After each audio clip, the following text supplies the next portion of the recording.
Hi everyone. In this lecture, we are going to go ahead and we are going to apply some basic styles or general styles to our website. Now, before actually diving into CSS, I felt like I had to show you where you can, if this is your first time, it's okay, no worries. I'm going to show you where you can find your kits for Font Awesome. Because when you start this journey of web development and you create websites with HTML and CSS, it's very important to know this resource. This is one of the most handy resources that you can find besides aside from the colors. So when you just go ahead and sign up for Font Awesome, it's free. Sign up for the free. It is also paid, but don't worry about that. There are like thousands of icons in the free membership, and they're like way more than you'll ever need. So just go ahead and sign up and then go to fontawesome.com/kits. Go to this /kits. And when you come to this page, you're going to see this is my kit. Yours is going to be 100% different. It's going to be like, just be sure yours is going to be different. It doesn't really matter, but this is the key that you're going to have, the key of your kit. And then just underneath this, there's a gear icon. It says settings. Just go ahead and click on it, and it is going to open this page for you, which if this is your first time, this seems like a lot of mumbo jumbo. Two things you need to keep in mind. One, the icons, make sure it is free, and then the technology, make sure it is SVG.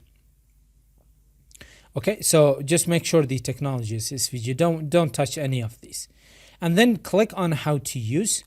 It says add your kit's code to a project. You're going to copy this, or you're just going to click on this copy kit code. You're going to come into HTML file, and you're just going to go ahead and save that. That's it. Now you can use Font Awesome icons. How exactly you're going to use that? That is something that I am yet to teach you. But this is how you can grab the link from Font Awesome. It also gives you this example file that you can download, open with your VS Code, and it's going to show you where the file has to actually go. So what I'm going to do is I'm going to dive into our HTML first. You know what? I don't think I'm going to have... I'm just going to provide the body with a class, and I'm going to call it container. That's it. Now, what exactly do I want to do in this lecture is I want to create some general styles. Now, it may span over 2 lectures, but I want to do that. Now, these general styles, they are styles that are going to be applied on the entire web page. That's why they're called general styles. Because general styles, they're created, the reason for their creation is that we don't want to repeat ourselves too much. If there is a code that you have repeated 5 times, it is best that you keep that in the general styles and then use that once. So you remove the other 4 times that you had to repeat yourself. That's the idea behind general styles.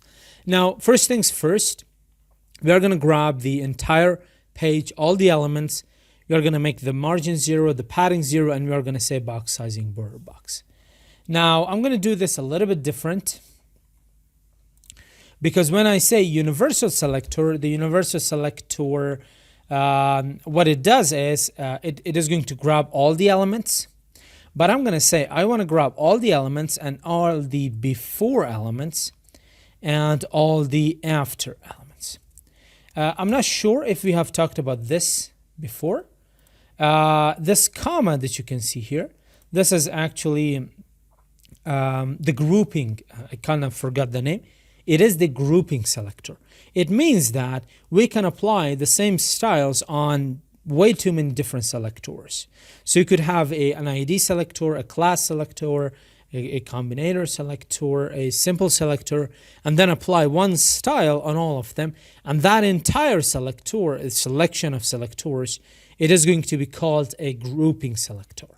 So whenever you see comma, and when you want to separate different selectors from each other, you use comma. So let's just go ahead and take a look at this one more time. So just to make sure we understand what we're doing here. So this style is going to be applied universally, and then universally on all the before elements. See the comma here, and then next line. The reason that I'm going to next line is because it makes reading the readability of this grouping selector a lot easier. So you know on each line you just have one selector, not multiple selectors. It's just for readability purposes. And I'm going to say after. I'm going to grab all the margin. I'm going to make a 0, all the padding, make a 0, and I'm going to say box sizing, border box. That's it. That's all I wanted to do here. Now I'm going to create a comment. It's going to be, it may look a little bit bizarre, but I want it to stand out. And I guess it has to be bizarre to stand out.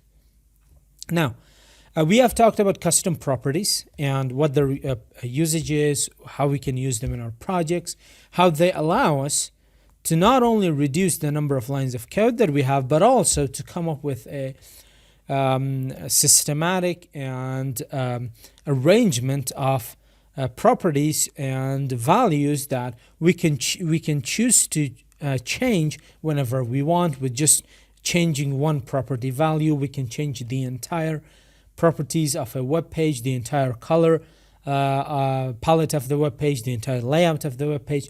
That's why we use custom properties. Now, custom properties is the topic of our next lecture. So I'm just going to end this lecture. I'm going to keep these lectures bite-sized or bit-sized. I'm not sure which one is correct, but so we can just go ahead and focus on what's important and keep these lectures easily digestible. So see you in the next one.